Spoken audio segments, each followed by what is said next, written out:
Welcome to part 4 of our Central New South Wales trip.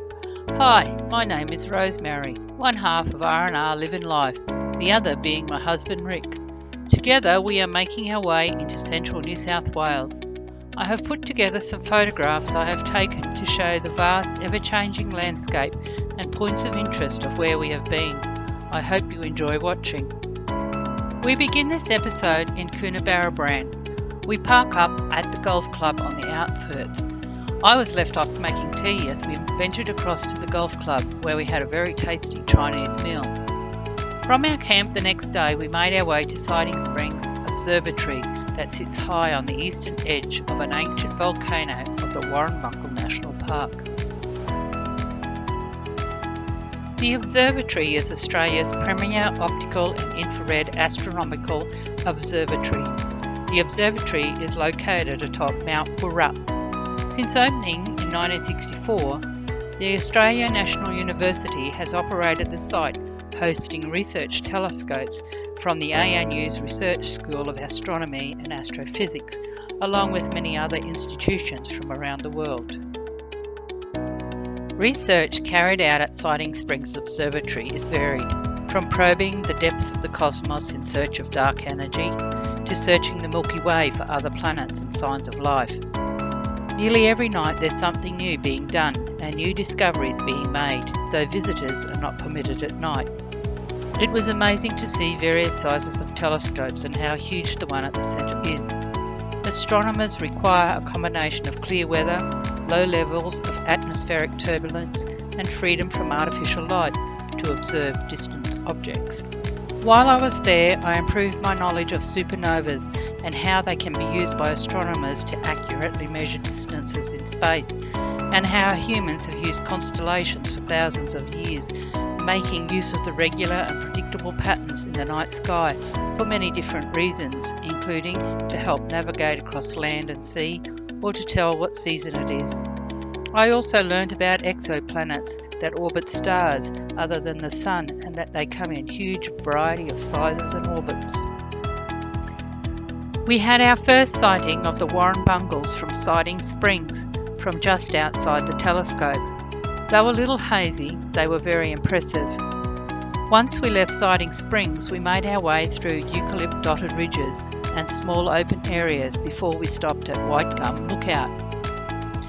Once we had reached the end of a short walk to the lookout, we had unreal spectacular views of the jagged volcanic landscape all around us. White Gum Lookout was the perfect place to take in a spectacular view of the park's volcanic landscape. Rising majestically out of the vast plains, the mountains have been a meeting place for Aboriginal people for thousands of years. Around 35 million years ago, as the Australian continent drifted north, it moved over a fixed hot area, or hotspot, emerging from the Earth's mantle. The heat melted the bottom of the Indo-Australian plate, causing magma to rise into the rocks of the continental plate. The first place on the Australian continent where the magma reached the Earth's surface is at Cape Hillsborough in northern Queensland, where it formed a volcano. As the Australian continent continued to drift north, the fixed hotspot caused a chain of volcanoes to form over millions of years that ran the length of the continent. The Warrumbungles are the remnants of a large, heavily eroded shield volcano that was active between 13 and 17 million years ago. Estimated to have been approximately 2,000 metres above present-day sea level and stretching 50 kilometres across. It was formed as volcanic explosions occurred over millions of years. But time has eroded the rocky formation to leave a series of jagged outcrops of volcanic spires, domes, plugs and dikes in a roughly circular pattern surrounded by hilly bush and woodland forest. These mountains form a transition zone between the arid western plains and the wetter coastal zone.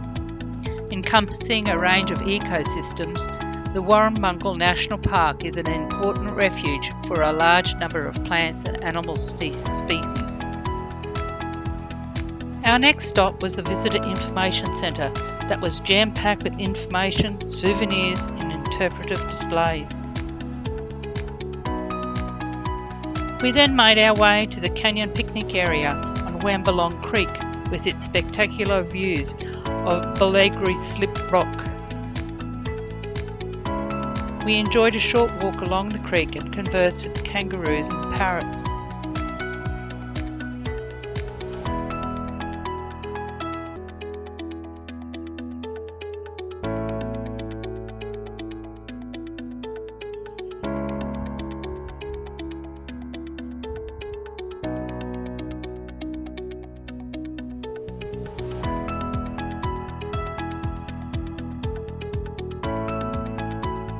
From the canyon picnic area, we then made our way to Old Bullshed picnic area, the beginning of the Tara Cave Walk, a 3.4 kilometre return bushwalk through some amazing landscape.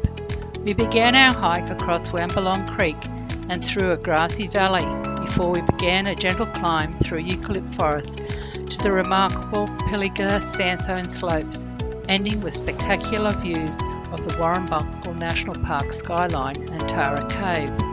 The cave showed evidence of where Aboriginals manufactured of stone tools with stone slabs showing grinding grooves.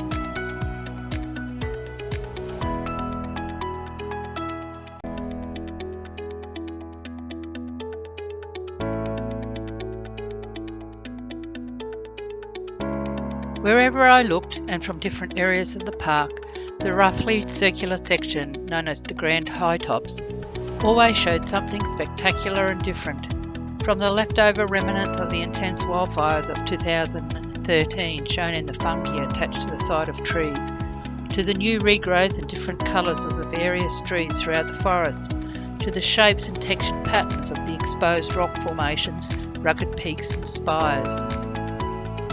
The park has a truly amazing biodiversity of flora and fauna, as the range is between the moist eastern coastal zone and the drier plains of the west, and has provided protection for flora and fauna suited to both habitats. Seeing the bread knife, a straight wall of jagged rock nearly 100 metres or 330 feet high, that is particularly rare, was awe-inspiring. Sadly, our visit was short, though it did make a huge impact on us both.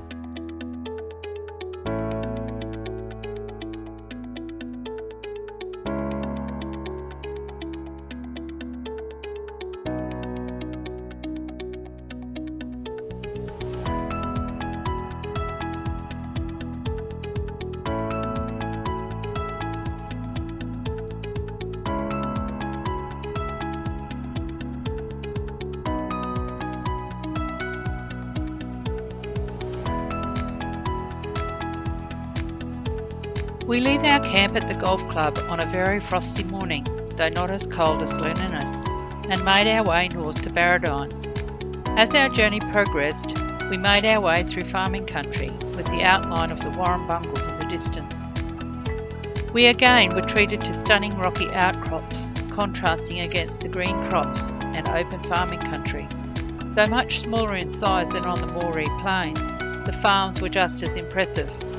We chatted about the various crops being planted and how they were each a different shade of green, and the amount of dry feed we saw was staggering, making us both comment on how that once the weather became warmer, fires would be an issue.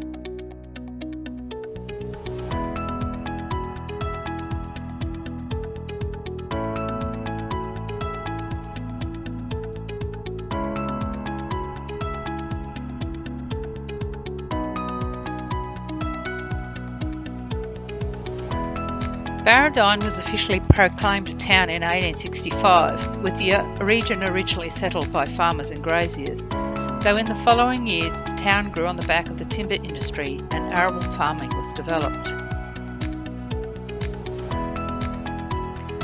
On reaching Barradine, we checked in at the Cypress camp at the showgrounds. After unhooking, we made our way to the Pilligar Forest Discovery Centre.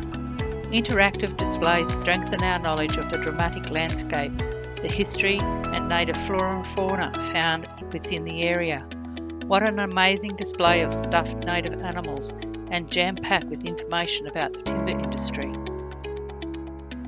Close to the town of Barradine, Pilligar Forest or Pilligar Scrub is part of a vast and unusual woodland, cypress pine and broom plain forest that spans more than 500,000 hectares. We left the Discovery Centre and made our way across the Barradine Creek, which flows intermittently northwards from the Warrumbungles, and we made our way deep into the vast Pilligar forest to Dandry Gorge, enjoying the drive along the dirt road that switched between flat sandy plains, narrow watercourses and stony outcrops through termite-resistant cypress pine and durable ironbark country. At Dandry Gorge, we took the Sculptures in the Scrub walking track in the Tamale National Park.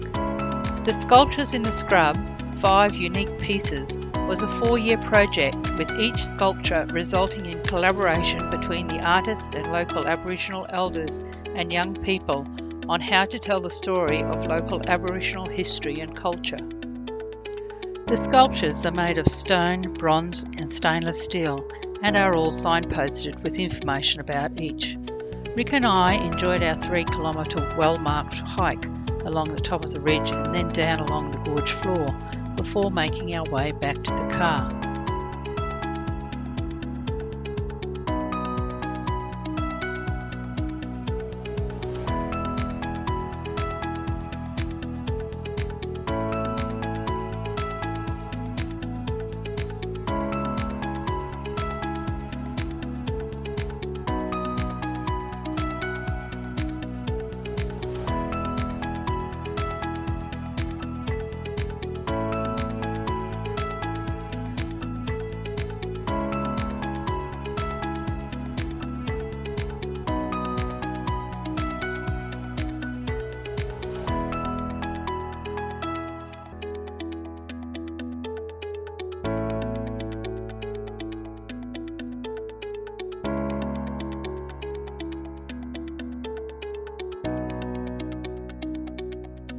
Once back at the car, we continued our journey along the unsealed number 1 Break Road, a logging road, and then turned north onto Rocky Road towards the Salt Caves in Timmalali National Park. Rick enjoyed the short hike up the escarpment to the Pilligar Forest Lookout Tower, where he had breathtaking views across the vast Pilligar Forest, while I set up lunch in a picnic area surrounded by the peace and quiet of nature. On a clear day, it is said that you can see all the way to the Warrumbungles to the southeast and Mount Kaput Park in the northeast. The cave itself is an important Aboriginal site and is an excellent example of shelter used by the traditional Gamilaroi people. According to legend, the salt caves were once 30 metres deep and salt hung in columns like stalactites from the roof. Wild horses, wild cattle and kangaroos were said to visit the cave to lick the iodine from the walls, and local women collected the salt to cure their meat. The cave systems are said to have collapsed in the 1930s and left no sign of salt, but the scientific view is that the caves are growing by the slow grain by grain breakdown of the sandstone by salt weathering, carried in groundwater, and that when it rises up through the sandstone, the salt becomes more concentrated and starts to form crystals which grow in the pores, exerting pressure between the sand grains and causing them to dislodge and fall off.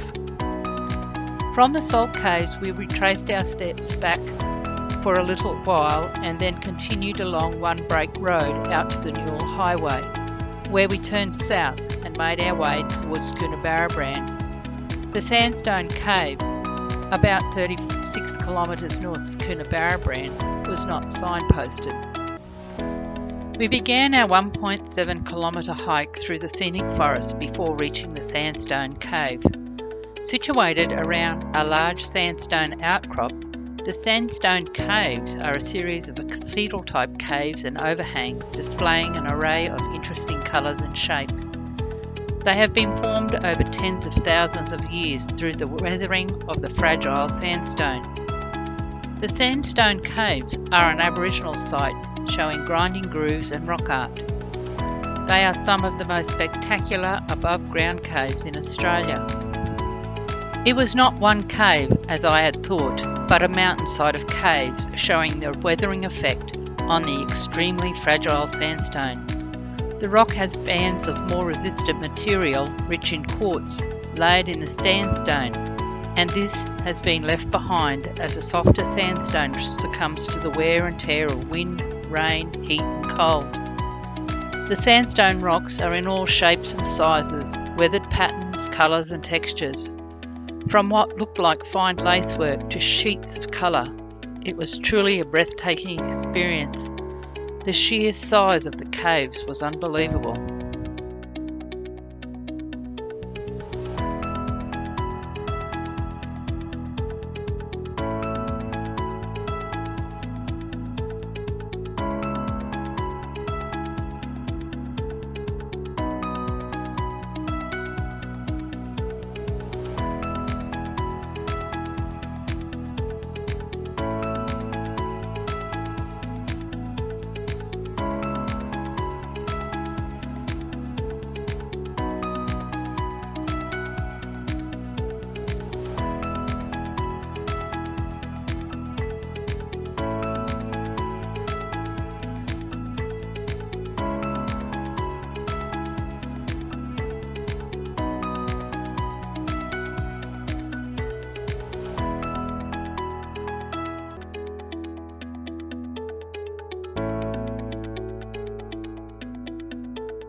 Around at Yambinda Lookout gave us sweeping views of the extensive wooded landscape of the southeast corner of the vast Pilligar forest, which extended more than 70 kilometres behind us and 90 kilometres to the right, the largest remaining strand of native forest in inland New South Wales. The explorer John Oxley travelled through the Yambinda Valley after his failed attempt to cross the Pilligar in August 1818.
What a jam-packed couple of days we have had in the Coonabarabran area. From our first afternoon, where we visited the Diprotodon, the largest known marsupial that roamed Australia during the last 1 to 2 million years and may have become extinct as recently as 20,000 years ago or even later. To top the day off, we took a leisurely stroll around Coonabarabran, looking at the many interesting and historic buildings. I thought seeing a Diprotodon was amazing, or the interesting history behind some of the architectural features of the buildings we saw was remarkable.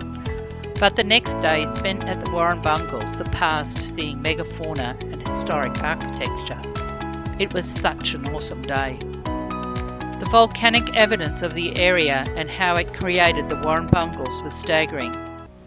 Then to follow it up with a visit to the Pilligar Discovery Centre filled with an amazing array of native animals and loads of information about Pilligar Forest and the white cypress pine industry of Barradine. I thought it could not have got any better.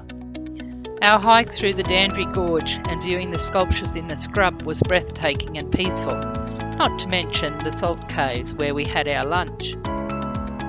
But the day was not done and the best was yet to come. Our walk around the sandstone outcrop of the sandstone caves was truly awe-inspiring. I could not find the right words to describe it. Nature at its finest, truly amazing. The last couple of days are going to be unforgettable.